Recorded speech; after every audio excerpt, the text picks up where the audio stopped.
Tahukah kamu, sebelum masyarakat Indonesia mayoritas beragama Muslim, ternyata masyarakat Indonesia dulunya beragama Hindu dan Buddha. Sejak ribuan tahun sebelum Masehi, di India telah berkembang kebudayaan besar di lembah Sungai Indus. Dua pusat kebudayaan di daerah tersebut adalah dua kota kuno di Mohenjo-daro dan Harappa. Pengembang dua pusat kebudayaan tersebut adalah bangsa Dravida. Pada sekitar tahun 1500 sebelum Masehi, datanglah bangsa Arya dari Asia Tengah ke lembah Sungai Indus. Bangsa Arya datang ke India dengan membawa pengaruh tulisan, bahasa, teknologi, dan juga kepercayaan. Kepercayaan bangsa Arya yang dibawa adalah Weda, yang setelah sampai di India melahirkan agama Hindu. Lahirnya agama Hindu ini merupakan bentuk percampuran kepercayaan antara bangsa Arya dengan bangsa Dravida. Agama Hindu bersifat politeisme, yaitu percaya kepada beberapa dewa. Tiga dewa utama yang dipuja oleh masyarakat Hindu adalah Dewa Brahmana sebagai dewa pencipta, Dewa Wisnu sebagai dewa pelindung, dan Dewa Shiva sebagai dewa pembinasa. Ketiga dewa itu dikenal dengan sebutan Trimurti. Kitab suci agama Hindu adalah Weda. Kitab Weda ini terdiri atas 4 bagian, yaitu Rig Weda yang berisi puji-pujian terhadap dewa, Samaweda yang berisi nyanyian-nyanyian suci, Yajurveda yang berisi mantra-mantra, dan Atharvaveda yang berisi doa-doa untuk pengobatan. Di samping kitab Weda, ada juga kitab Brahmana dan Upanishad. Masyarakat Hindu terbagi dalam 4 golongan yang disebut kasta. Kasta-kasta tersebut adalah kasta Brahmana, kasta Ksatria, kasta Waisya, dan kasta Sudra. Di luar itu masih ada golongan masyarakat yang tidak termasuk dalam kasta, yaitu mereka yang masuk dalam kelompok Paria. Kasta Brahmana merupakan kasta tertinggi. Kaum Brahmana biasanya bertugas menjalankan upacara-upacara keagamaan. Kasta Ksatria merupakan kasta yang bertugas menjalankan pemerintahan. Golongan raja, bangsawan dan prajurit masuk dalam kelompok kasta Ksatria. Kasta Waisya merupakan kasta dari rakyat biasa, yaitu para petani dan pedagang. Adapun kasta Sudra adalah kasta dari golongan hamba sahaya atau para budak. Sementara itu, golongan Paria merupakan golongan yang tidak diterima dalam kasta masyarakat Hindu. Agama Buddha muncul sekitar tahun 500 sebelum Masehi. Pada masa tersebut di India berkembang kerajaan-kerajaan Hindu yang sangat besar, salah satunya dinasti Maurya. Dinasti ini mempunyai raja yang sangat terkenal yakni Raja Ashoka. Kemunculan agama Buddha tidak dapat dilepaskan dari tokoh Siddhartha Gautama. Siddhartha adalah putra Raja Sudodana dari kerajaan Kapilawastu. Ajaran Buddha memang diajarkan oleh Siddhartha Gautama, sehingga beliau lebih dikenal dengan Buddha Gautama. Kitab suci agama Buddha adalah Tripitaka, yang artinya 3 keranjang. Kitab ini terdiri dari Vinaya Pitaka yang berisi aturan-aturan hidup, Sutta Pitaka yang berisi pokok-pokok atau dasar memberi pelajaran, dan Abhidharma Pitaka yang berisi falsafah agama. Setiap penganut Buddha dituntut menjalankan Tridharma atau 3 kebaktian. 3 isi dari Tridharma yaitu, saya berlindung terhadap Buddha, saya berlindung terhadap Dharma, dan saya berlindung terhadap Sangha. Terdapat 4 tempat utama yang dianggap suci oleh umat Buddha. Tempat-tempat suci tersebut memiliki hubungan dengan Siddhartha. Keempat tempat tersebut adalah Taman Lumbini, Bodh Gaya, Benares, dan Kusinegara. Taman Lumbini terletak di daerah Kapilawastu, yaitu tempat kelahiran Siddhartha. Bodh Gaya adalah tempat Siddhartha menerima penerangan agung. Benares adalah tempat Siddhartha pertama kali menyampaikan ajarannya, dan Kusinegara adalah tempat wafatnya Siddhartha. Hari Raya umat Buddha adalah Hari Raya Waisak. Hari raya ini dimeriahkan untuk memperingati peristiwa kelahiran, menerima penerangan agung, dan kematian Siddhartha yang terjadi pada tanggal yang bersamaan, yaitu waktu bulan purnama di bulan Mei. Masuknya agama Hindu-Buddha ke Indonesia secara pasti belum diketahui. Tetapi pada tahun 400 Masehi dipastikan agama Hindu-Buddha telah berkembang di Indonesia. Hal ini dibuktikan dengan penemuan prasasti pada Yupa di Kalimantan Timur. Prasasti tersebut menunjukkan bahwa telah berkembang kerajaan Kutai di Kalimantan Timur. Dengan adanya kerajaan pada tahun 400 Masehi, berarti agama Hindu-Buddha masuk ke Indonesia sebelum tahun tersebut. Terdapat beberapa pendapat atau teori tentang pembawa agama Hindu-Buddha ke Indonesia. Teori-teori itu adalah sebagai berikut. Yang pertama yaitu teori Brahmana, menyatakan bahwa penyebaran pengaruh Hindu ke Indonesia dibawa kaum Brahmana. Lalu yang kedua yaitu teori Ksatria, menyatakan bahwa penyebar pengaruh Hindu ke Indonesia adalah orang-orang India yang berkasta Ksatria. Di Indonesia mereka kemudian mendirikan kerajaan-kerajaan serta menyebarkan agama Hindu. Dan yang ketiga yaitu teori Waisya, menyatakan bahwa penyebar agama Hindu ke Indonesia adalah orang-orang India yang berkasta Waisya. Dan yang terakhir yaitu teori arus balik, menyatakan bahwa para penyebar pengaruh Hindu ke Indonesia adalah orang-orang Indonesia sendiri. Mereka mula-mula diundang atau datang sendiri ke India untuk belajar Hindu. Setelah menguasai ilmu tentang agama Hindu, mereka kemudian kembali ke Indonesia dan menyebarkan pengaruh Hindu di Indonesia. Keempat teori tentang penyebaran agama Hindu ke Indonesia, masing-masing memiliki kebenaran dan kelemahannya. Kaum Ksatria dan Waisya tidak memiliki kemampuan menguasai kitab suci Weda. Sementara kaum Brahmana tidak dibebani untuk menyebarkan agama Hindu, walaupun mereka dapat membaca kitab suci Weda.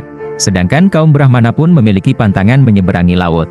Yang paling mungkin adalah, orang-orang Indonesia datang belajar ke India untuk mempelajari agama Hindu, kemudian merekalah yang menyebarkan agama tersebut ke Indonesia. Penyebaran ini menjadi lebih efektif, karena orang-orang Indonesia jauh lebih memahami mengenai kondisi sosial, adat dan budaya negerinya sendiri.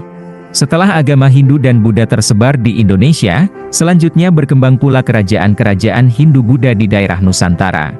Di daerah Muarakaman tepi Sungai Mahakam, Kalimantan Timur, berdirilah kerajaan pertama di Indonesia pada tahun 400 Masehi. Kerajaan tersebut bernama Kerajaan Kutai. Sungai Mahakam dapat dilayari dari pantai sampai masuk ke Muarakaman, sehingga baik untuk kegiatan perdagangan. Sungai yang cukup besar tersebut masih ramai oleh lalu lintas air sejak masa praaksara hingga sekarang. Para ahli arkeologi dan sejarah mempelajari peninggalan berupa bangunan batu.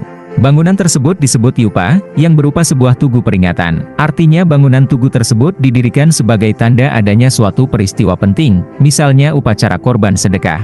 Terdapat 7 buah yupa yang ditemukan di daerah tersebut. Pada salah satu yupa, ditemukan prasasti. Dalam prasasti yupa terdapat tulisan dengan huruf Pallava dan bahasa Sanskerta. Berdasar bentuk hurufnya, para ahli yakin bahwa yupa dibuat sekitar abad ke-5 Masehi.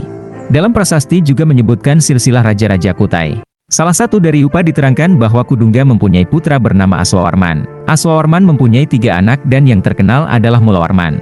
Prasasti yupa menunjukkan bahwa pendirian yupa sebagai perintah Raja Mulawarman, beliau dipastikan keturunan Indonesia asli. Kudungga bukan pendiri kerajaan, tetapi anaknya yang bernama Aswawarman. Hal ini disebut dalam Wamsakerta atau pendiri keluarga. Diperkirakan Aswawarmanlah yang sudah menganut Hindu secara penuh. Raja Mulawarman sebagai raja terbesar di Kutai yang memeluk agama Hindu Siwa. Beliau sangat dekat dengan kaum Brahmana dan rakyat. Hal ini dibuktikan dengan pemberian sedekah untuk upacara keagamaan. Upacara korban sapi juga menunjukkan bahwa rakyat cukup hidup makmur, kehidupan keagamaan dijaga dengan baik, dan rakyat sangat mencintai rajanya. Kehidupan ekonomi masyarakat diperkirakan sebagian besar adalah sebagai petani dan pedagang. Masyarakat Kutai sebelumnya tidak mengenal kasta. Setelah agama Hindu masuk, maka mulailah pengaruh kasta masuk dalam lapisan masyarakat. Hal ini dibuktikan dengan upacara Fratyastoma oleh Kudungga. Fratyastoma merupakan upacara penyucian diri untuk masuk pada kasta ksatria sesuai kedudukannya sebagai keluarga raja. Kelanjutan kerajaan Kutai setelah Mulawarman tidak menunjukkan tanda-tanda yang jelas. Namun periode setelah abad ke-5 Masehi, berkembanglah kerajaan-kerajaan Hindu-Buddha di berbagai daerah lain Indonesia. Hal ini menunjukkan bahwa pada fase selanjutnya agama Hindu-Buddha berkembang pesat di berbagai daerah Indonesia. Kerajaan selanjutnya adalah Kerajaan Tarumanegara. Berdasarkan prasasti-prasasti yang ditemukan, para ahli meyakini letak pusat kerajaan Tarumanegara kira-kira di antara Sungai Citarum dan Cisadane. Dari namanya, Tarumanegara dari kata Taruma, mungkin berkaitan dengan kata Tarum yang artinya nila. Kata Tarum dipakai sebagai nama sebuah sungai di Jawa Barat yakni Sungai Citarum. Kebanyakan ahli yakin kerajaan ini pusatnya dekat kota Bogor, Jawa Barat. Bukti-bukti sebagian besar berupa prasasti, terutama peninggalan raja terkenal Tarumanegara yang bernama Raja Purnawarman. Prasasti-prasasti tersebut antara lain Prasasti Ciaruteun, Prasasti Kebon Kopi, Prasasti Tugu, Prasasti Lebak, Prasasti Muara Cianten, dan Prasasti Pasair Awi. Prasasti-prasasti itu umumnya bertulis huruf Pallava dan menggunakan bahasa Sanskerta. Prasasti-prasasti di atas menunjukkan kebesaran kerajaan Tarumanegara sebagai kerajaan pengaruh Hindu-Buddha di Jawa. Dapat dikatakan bahwa Tarumanegara merupakan kerajaan Hindu-Buddha terbesar pertama di Jawa. Sumber sejarah kerajaan Tarumanegara ternyata juga didapat dari berita musafir Cina yang bernama Fahian. Musafir yang datang di Jawa pada tahun 414 Masehi membuat catatan tentang adanya kerajaan Tulomo atau Taruma. Istilah Tulomo ini tentu dimaksudkan pada kerajaan Tarumanegara. Dalam kehidupan keagamaan berdasarkan berita dari Fahyan, di Tolomo ada 3 agama, yakni agama Hindu, agama Buddha dan agama nenek moyang, yaitu kepercayaan animisme. Raja memeluk agama Hindu, yang diperkuat dengan adanya gambar tapak kaki raja pada prasasti Ciaruteun yang diibaratkan tapak kaki Dewa Wisnu. Adanya 2 agama dan kepercayaan tersebut menunjukkan bahwa sikap toleransi telah dijunjung tinggi. Inilah nilai-nilai asli bangsa Indonesia, bangsa yang agamis, namun tetap menghormati kepercayaan orang lain. Hal ini sangat wajar, mengingat agama adalah hak asasi manusia. Perkembangan kerajaan Tarumanegara masih dapat diketahui sampai dengan abad ke-7 Masehi. Pada masa tersebut Tarumanegara mengirim utusan ke Cina. Selain menjalin hubungan dagang, tentu untuk menjalin hubungan keagamaan. Perlu diingat bahwa pada masa tersebut Cina telah berkembang agama Buddha yang sangat pesat. Akan tetapi dalam perkembangan setelah abad ke-7 tidak ada keterangan yang jelas. Hanya saja pada masa selanjutnya berkembang kerajaan-kerajaan lain seperti Pajajaran di Jawa Barat dan Mataram di Jawa Tengah. Itulah sejarah dari perkembangan agama Hindu-Buddha di Nusantara. Pada intinya kedua agama itu diyakini berasal dari teori arus balik. Teori ini menyatakan bahwa ada beberapa masyarakat yang datang langsung ke India untuk mempelajari agama ini. Setelah dirasa cukup, mereka lalu pulang dan menyebarkan agama Hindu-Buddha di Nusantara. Semoga info ini bermanfaat. Saya perwakilan dari channel Info, sampai jumpa di next video.